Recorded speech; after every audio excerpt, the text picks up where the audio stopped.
Today is the court-ordered deadline for the government to reunite families separated at the border. But getting children back to parents who have already been deported will be an ongoing challenge. I'm still afforded my due process, and I know people are already finding me guilty just because of statements in the media, and that I will have my time in court. A San Diego sheriff's deputy awaiting trial says he's innocent of multiple counts of sexual misconduct while on duty, brought by nearly 20 women. And the city of San Diego overcharged thousands of residents for water. How did it happen? KPBS Evening Edition starts right now.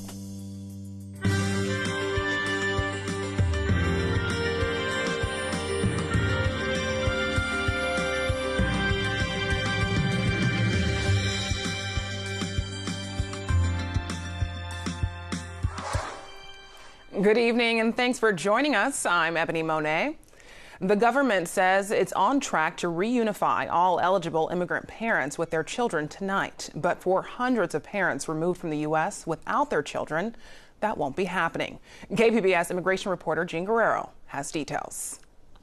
More than 400 parents have been sent back to their home countries after the Trump administration separated them from their children at the U.S.-Mexico border. Nonprofits on the ground in Guatemala and other parts of Central America are trying to locate them, but have found only about a dozen. Erica Pinedo of Al Otro Lado says many are from indigenous towns in rural areas that are hard to access.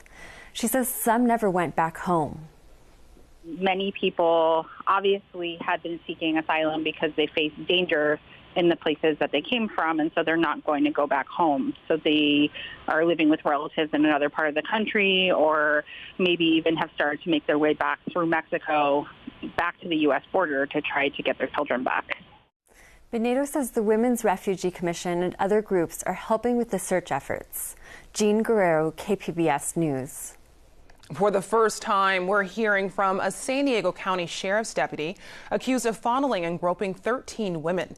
Deputy Richard Fisher has pleaded not guilty to 9 felonies and 6 misdemeanors. Today, at the advice of his attorney, Manny Medrano, Fisher is professing his innocence. We spoke to them both.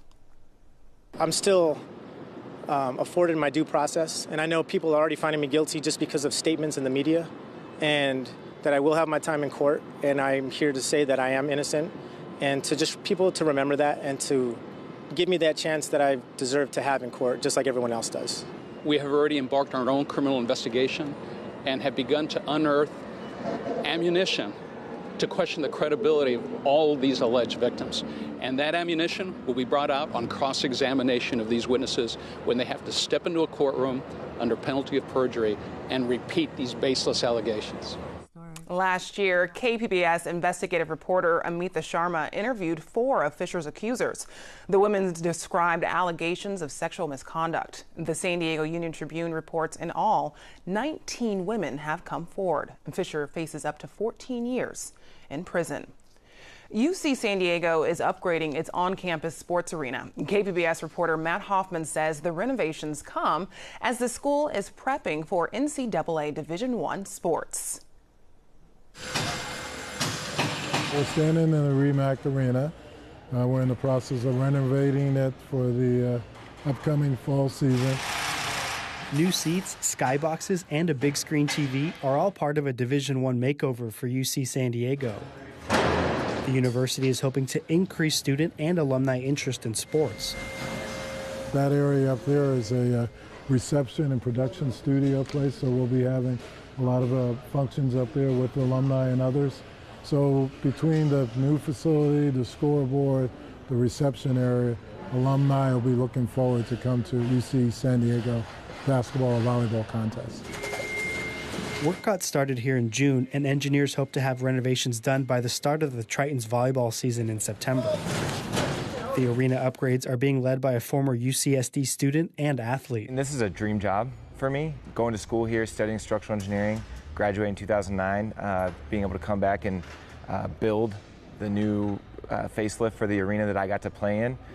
That's the best that you could hope for. Brett Stuckey played on the UC San Diego men's basketball team from 2006 to 2009 and says renovations will change the game day experience. With this new upgrade, They're going to pull out the bleachers for every game, so the players will get this full-on arena stadium experience every single game. Whereas when I was here, it was just the two sides were pulled out. And although basketball won't transition to D1 until 2020, recruitment is already underway. And I just think it opens up doors throughout California, obviously, and throughout the country. When you add the scholarship component, when you add the Division I component. UCSD says in moving to D1, it's also hiring more athletic staff and plans to upgrade training facilities soon. Matt Hoffman, KPBS News. Earlier this year, KPBS reported on hundreds of residents who received sky-high water bills in San Diego. An audit released today says there were mistakes made on thousands of bills. KPBS investigative reporter Claire Tragesser has more. Last year, 2,750 water bills in the city of San Diego had to be corrected after customers received them. That's according to an audit of San Diego's Public Utilities Department. It found that human error was the most likely cause for the billing issues and makes 10 recommendations for changes to be sure this doesn't happen again. City Auditor Eduardo Luna led the findings. We spent the last several months going through over 2 million water bills, specifically focused on 1.3 million bills issued to single-family residents, and we found that the error rate was extremely low given the number of bills that were issued. We did find issues and concerns with how meter readers were conducting their work and overriding management controls. We found improvements that are definitely needed with regards to customer service and outreach. In a written response, the Public Utilities Department says it will make many of the changes and will set up a system to review customer complaints by this October. Mayor Kevin Faulkner says the department needs reforms to be sure water bills are correct. When I look at the audit and all of the recommendations which were agreed to, one of the biggest ones that jumped out as me was you have to ensure that the people who are calling are getting treated with respect. That's going to change. There are about 1.3 million customers in the city, and last year about 1.6 of them saw bills that doubled or more than doubled from the previous billing cycle, according to the audit. Some of those increases were due to billing mistakes, but higher water rates and longer billing cycles also played a role. You can read more about the audit on our website, kpbs.org. Claire Tragesser, KPBS News. Lowering high blood pressure is beneficial for your heart, but a new study indicates lowering your blood pressure may also be good for your brain. AP reporter Nikki Forster has the story. At 74 years old, Margaret Graham has spent most of her life watching her blood pressure. I started taking blood pressure pills in my late 30s. In Winston-Salem? Graham participated in a massive study that gives strong evidence of the link between blood pressure and the risk of mental decline. Results presented at an Alzheimer's meeting in Chicago suggest lowering your blood pressure is good for the brain. For many years, we've observed as scientists that people with lower blood pressure tend to have a lower probability of developing dementia, including Alzheimer's dementia. The study involved nearly 10,000 people for about 4 years. Half of the participants took medicines to try to get their top pressure to around 140. The rest aimed for 120. James Hendricks with the Alzheimer's Association says the results of the study showed the importance of lowering your blood pressure. For those people who were on the intervention, we saw a 19% lowering of mild cognitive impairment in those people as they aged, which is quite significant. Go to the first letter A. All participants had cognition tests throughout the study. Some had MRI scans to check for changes in their brain. Those participants in the lower blood pressure assignment group had less development of these abnormal white matter changes in the brain after 4 years. There were fewer cases of dementia in the lower blood pressure group, but there were too few cases overall to say that lower blood pressure was the reason. That's going to be at least 150 over something, I'm sure. Researchers did see a lower risk of mild cognitive impairment, or MCI, which often leads to dementia. For most, if not all scientists in the field, it's much more important to prevent or delay the occurrence of MCI than it is dementia. Nothing has changed. That's made Graham more aware of her blood pressure than ever, for a healthy body and mind. Nikki Forster, Associated Press. More than 100 of the top women surfers are expected to take part in the 11th annual Supergirl Surf Pro tournament this weekend in Oceanside. Heavy equipment is already working to prepare the beach for the expected crowds. Male surfers were relegated to the north side of the pier this morning to allow the women to ride the waves on the south side. The World Surf League says the tournament provides opportunities for women to win points to qualify for the Women's Championship Tour. Well, parts of San Diego saw some relief today from the extreme heat, but will it last? Justin Pavic has tonight's forecast. Well, the heat is still on, though not as intense as it was, especially out toward the coast and just inland from the shoreline. Just a couple of days ago, setting records. Well, as we go throughout the next couple of days, still hot over the inland zones. Again, away from the coast, the dry weather will persist. Can we see some changes next week? We could. You want to stay tuned for that extended forecast. At least in the short range to this evening, and again for tomorrow through the evening, excessive heat warnings still in effect. We're talking about Ramona, Borrego Springs, again, inland locations. Now, as we talk about Orange County, coastal areas have seen the heat advisory lifted. Also talking about that excessive heat warning lifted over central portions of Orange County, though we're still talking about some big-time heat points off to the east. Satellite and radar pretty quiet, but the marine layer is definitely more evident. A couple of showers popping up here at times, but we're not looking at anything overly active. You can see the satellite and the radar combo. Outside chance for a stray thunderstorm here over the mountainous locations. Otherwise, the marine layer is going to deepen a bit over the course of the weekend, allowing for some cooler conditions not only to be found and felt at the shoreline, but will start to temper down the heat over the valley locations over time as well. For tonight, Chula Vista to Oceanside, we're talking about upper 60s, right around 70 degrees in the metros. Clouds again are on the increase, sizzling out from the coast on Friday. More comfortable toward the shoreline. We're still talking about above normal temperatures, though. Again, should be around mid-70s towards San Diego. Notice Ramona, hot 97. Look at Borrego Springs in the midst of that excessive heat warning. Out toward the coast, temperatures stay about the same over the next several days with sun and clouds. Mild out there. Overnight low temperatures in the upper 60s to right around 70. Over the inland locations, about the same as well. Low 90s for the most part. Mountainous locations into the mid-80s. Overnight lows into the mid-60s. As we check out the deserts, notice the heat not as intense later on next week. Hey, the Padres back at home starting off later on tomorrow, going into early next week. For KPBS News, I'm meteorologist Justin Pavic. Back to you, Ebony. Paleo artists use fossils and scientific essays to depict animals that lived millions of years ago. Artist Gabriel Ugueto reveals the aesthetic challenges he encounters when trying to accurately draw extinct animals such as dinosaurs. Our partner Science Friday has the story. Science is allowing us to look at dinosaurs in a whole different way.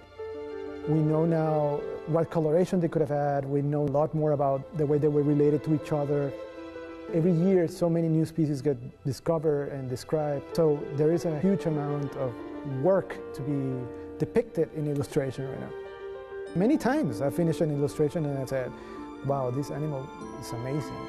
The rush of creating something that looks so bizarre, and it fuels your imagination.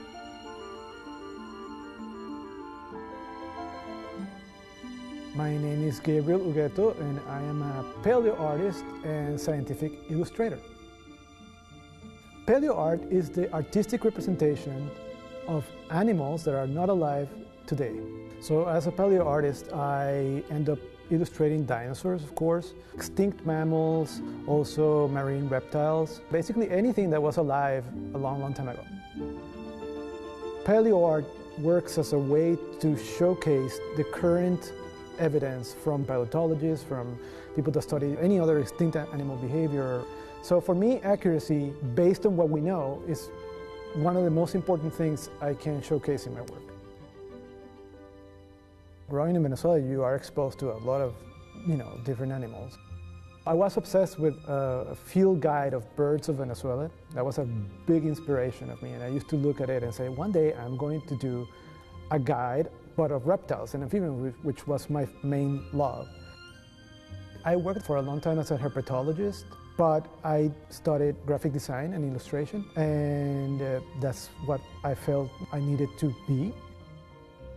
So nowadays I work in books, in scientific journals, online, in museums, TV documentaries. When I get an assignment, you start with the bones and then work outward from that. And then I put in skin, color, based on where the animal lived, at what period in time, and suggested habits of the animal. I mean, they definitely have to have a detailed knowledge of how muscles attach to different bones. So it's very important to be very familiar with anatomy of modern day animals. We know that birds are dinosaurs, so they probably share a lot of things in common, and a lot of the ways they move and they look at the world is probably similar, but the adding feathers to dinosaurs is still controversial for some people. I don't know why. People that really want their dinosaurs to look like the ones in Jurassic Park. But I mean, we have now tons of dinosaurs that in the fossils are completely covered in feathers. And I mean from head to toe. I think for a long time, paleo art suffered from skin wrapping everything. We didn't give any room for fat deposits, muscles. A lot of people have liked my reconstructions of plesiosaurs because I've made it really chunky, and I've also made them scaly. And the reason why I've done that was that they discovered this small plesiosaur, and it had skin impressions which showed tiny scales and very big fat deposits, which makes sense for an animal that is marine, because think about whales and seals. Sometimes there are aspects about animals that surprise you. You know, we grew up knowing about tyrannosaurs, and everybody knows how small their arms are. But I guess that when you see something like Carnotaurus, which has like really weird, even smaller than T-Rex arms, you're like, wow, this is really weird, but it was the way it was. Everybody's depicting dinosaurs from the Jurassic and the Cretaceous. But the Jurassic is a lot of fun for a paleo artist. There's nothing that looks like a Drepanosaur. There's nothing that looked like a Topodentatus. There's nothing that looked like Longisquama. They're so bizarre looking that you have to be careful that you are depicting them in a way that makes sense. Realism is very difficult because we don't know exactly what these animals look like. This is all suggestions and interpretations, and we do what we can with the evidence that we have so far. So what's lost when you depict an animal inaccurately is their sense of being alive. When I look at a tyrannosaur with filaments and all this scarring in their heads, all these crests that we know they have, in keratinous crests, they look so much more real, so much more plausible as an animal alive than a monster from a movie. I'm Judy Woodruff. Tonight on the NewsHour, as President Trump heads to Iowa and Illinois, we take a look at how his trade policies are playing out in America's heartland. Coming up at 7 after Evening Edition on KPBS. This weekend brings everything from classic Shakespeare to contemporary comedy by Kathy Griffin. Plus, there's ABBA. KPBS Arts Calendar editor Nina Guerin has your weekend preview. Lots of us have trouble understanding Shakespeare. We just don't always like to admit it. But did you know San Diego has its very own Shakespeare expert? And this weekend, he'll be breaking it all down. Thinking Shakespeare Live is a discussion led by Barry Edelstein, artistic director of the Old Globe Theater. In these informal talks, he explains the language and nuances in Shakespeare with the help of 3 professionally trained theater actors.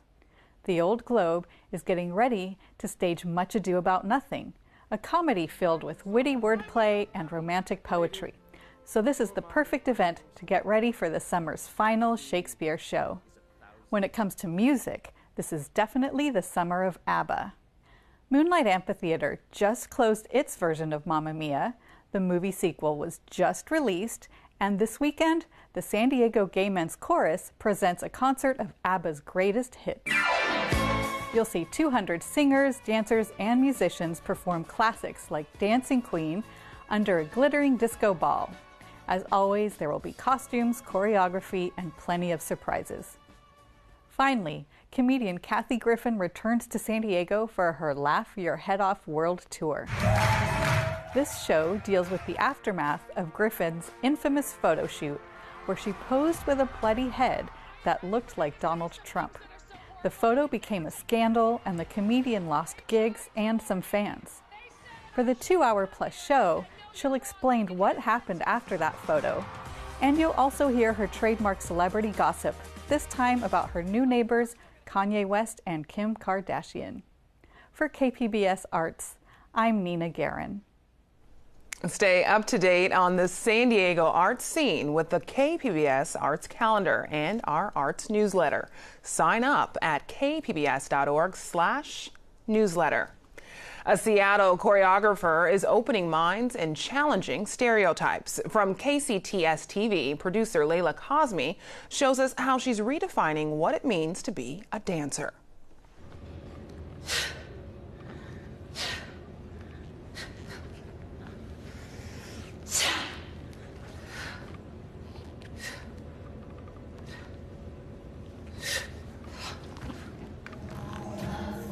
I really believe that dance is a language. Better, nice.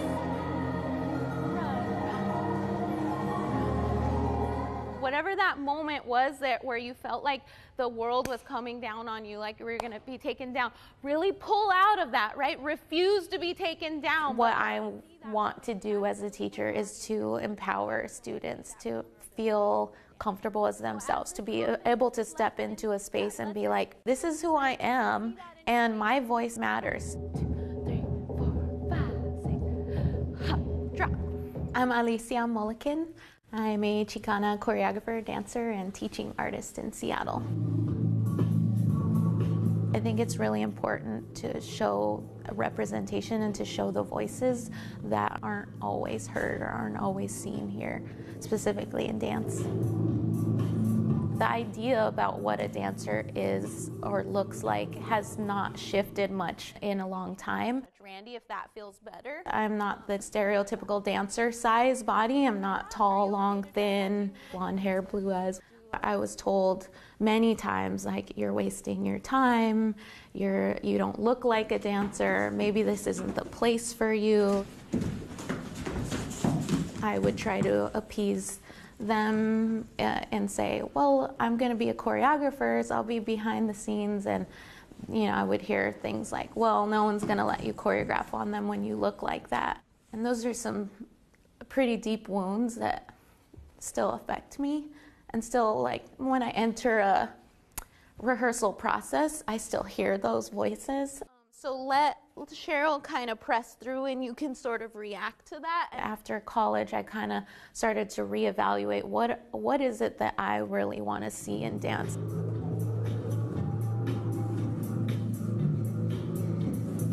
So I started to come back to sort of my roots and the things that I really love about dance. Being expressive as a dancer, dancing to the music, hearing a beat or a drum or something and just wanting to express in a way that feels really good. The piece that I'm working on now is called Reina, which means queen. Reina is a tribute to my mother and to my grandmother and all the sacrifices that they have made emotionally and physically. My grandmother raised 10 kids in the projects. In my mind, she's the ultimate queen. What I've learned from her is just a really honest and true love. My husband and I are working on composing the music. Can we leave that part in there? The like swell? Yeah. Like that? Yeah. If we sample part of my nana saying it, and then maybe I can echo her saying it. Esperas que me desmaye y caiga en tu... The poem is something that I wrote, so I took it to my grandma and asked her to read it. Esperas que me desmaye y caiga en tus brazos.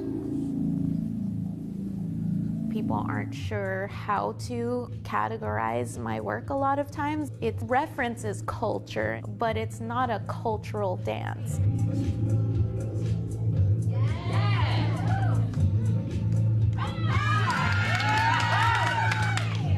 feels like an attack a little bit towards the audience, like, I'm here, you better watch me, versus the I'm here for entertainment and to look pretty.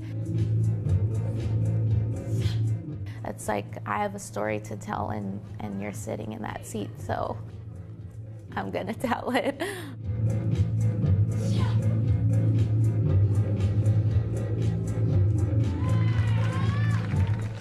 You can find tonight's stories on our website, kpbs.org/evening edition. Thanks for joining us. Have a great evening.